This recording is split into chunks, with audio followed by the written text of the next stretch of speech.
Welcome to the video Traditional Animation Tools, the first video in the Traditional Animation video series. All of these videos have been done by Annie Rodrigue, a wonderful traditional animator who I feel is more skilled to show you the way to create animations traditionally. I, however, will continue to do the voiceovers for all the videos in the series. So Annie's going to begin by going over some of the animation tools that you would use when animating traditionally in the software. And a lot of these tools get their names from actual practices in traditional animation. So the first thing she's indicating is the onion skin tool, and we've seen this tool before. So in the drawing view, you're only ever able to see the drawing on a specific layer and cell in the timeline. However, if you enable the onion skin feature, you're then able to see drawings of the same layer that occur both before and after the currently selected cell. If you pull the blue handles beside the red playhead that are flanked on either side of the red playhead, you're then able to extend the number of previous or next drawings that you're able to see.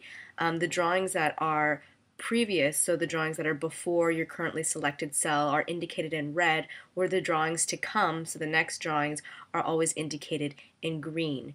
You're also able to add more previous and next drawings through the View menu at the top.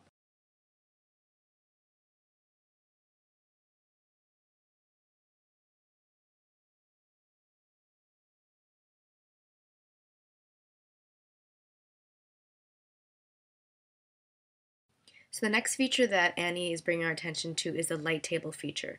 So in the drawing view, once again, you can only ever see the drawing of the layer in the cell that you're currently on. However, if you enable the light table feature, you are then able to see all the subsequent layers that are underneath the current layer that you're on if they are enabled in the timeline. So if they have a check mark in the timeline. However, if you uncheck them, as Annie's doing right now, you can see them disappear from view.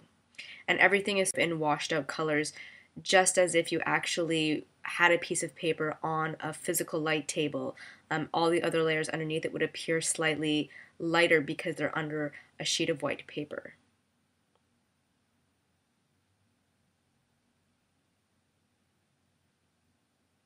So the drawing that is currently selected, however, remains in full color, so it's the most obvious, and you're able to separate it from the other layers so that you can work on it easily. So in the camera view, you're always able to see what's underneath your current drawing, once again, if they are selected in the timeline or enabled in the timeline.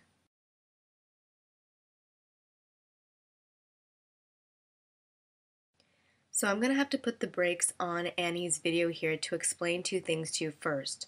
So she just clicked on the X Sheet tab, and that brings you into the X Sheet view. So this is the first time that we're ever seeing the X Sheet.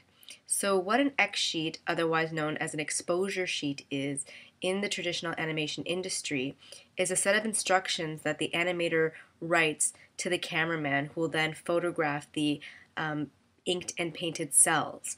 So the X Sheet in Animate and Animate Pro behaves slightly differently. But what you need to know is that for every layer that exists in the timeline, or for every module, or almost every module that exists in the network view, there exists a column in the X Sheet view. So what Annie is about to do is mark the different cells in the columns that each represent a cell and a layer in the timeline with certain identifiers. The identifiers she's going to use are K, B, and I. K standing for key pose, B standing for breakdown, and I standing for in between. And then just to explain to you briefly what those things are, I'll use the bouncing ball example. So when you try to animate a bouncing ball, you never start with the first frame and then draw the second frame and then draw the third frame. The way the animation works is you draw the two key poses first. So let's just say it'll be the first frame and the seventh frame.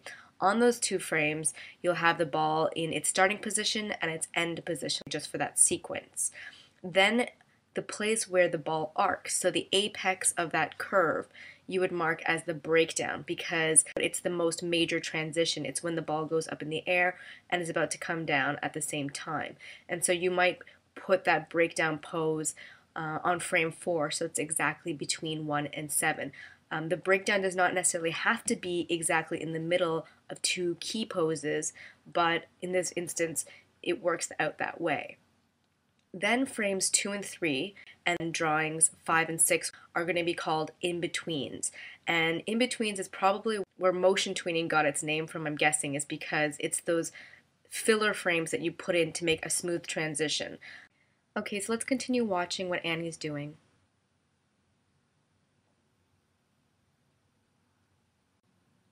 So she's right-clicking on the first frame and going to the menu item marked drawing as key drawing, breakdown drawing, or in-between drawing. And she's selected key drawing, and you can see a red K that appears beside drawing number 1. And then she repeats the process for the last drawing in her sequence. Then, just as I described before, she makes the central drawing number 4 her breakdown, which is marked with a B.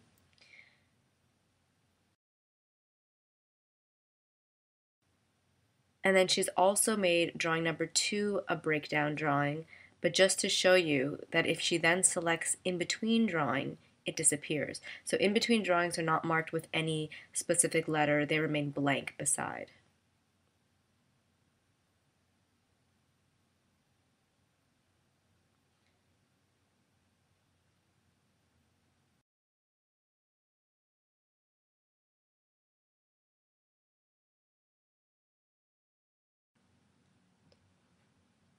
So in the timeline view, she right-clicks and selects the menu item, Drawings, Create Empty Drawings. So you can see where the menu item exists in the right-click menu.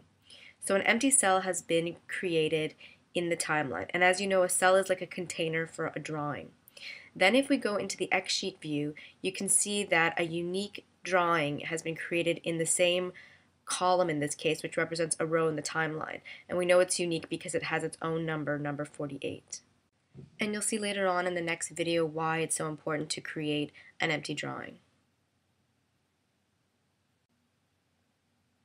So Annie has brought up the drawing of a carrot. And now behind the Select Tool menu, she's selecting the tool Reposition All Drawings. So the way that this tool works is if you reposition one drawing in any given layer, all the other drawings in that layer will also be moved by the same X and Y increments. This also works if you rotate the drawing. All the other drawings in the same row will be rotated by the same number of degrees. It also works for the skewing option. So you can see that the carrot has been stretched or warped. And you'll see why this acts as an important tool, because when you work in the traditional style of animation, you have to hand draw everything. And so imagine how much work it is if you've accidentally drawn something in the wrong place or someone decides to move something. You'd have to reposition each drawing individually of a given animated sequence. This way you're able to do some of those things in a bit more of an automated fashion, which saves a lot of time.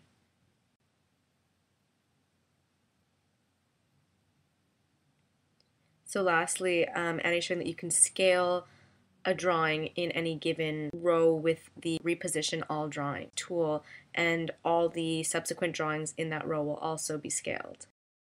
So that's it for the tutorial, Traditional Animation Tools. Stay tuned for the next tutorial, Basic Traditional Animation.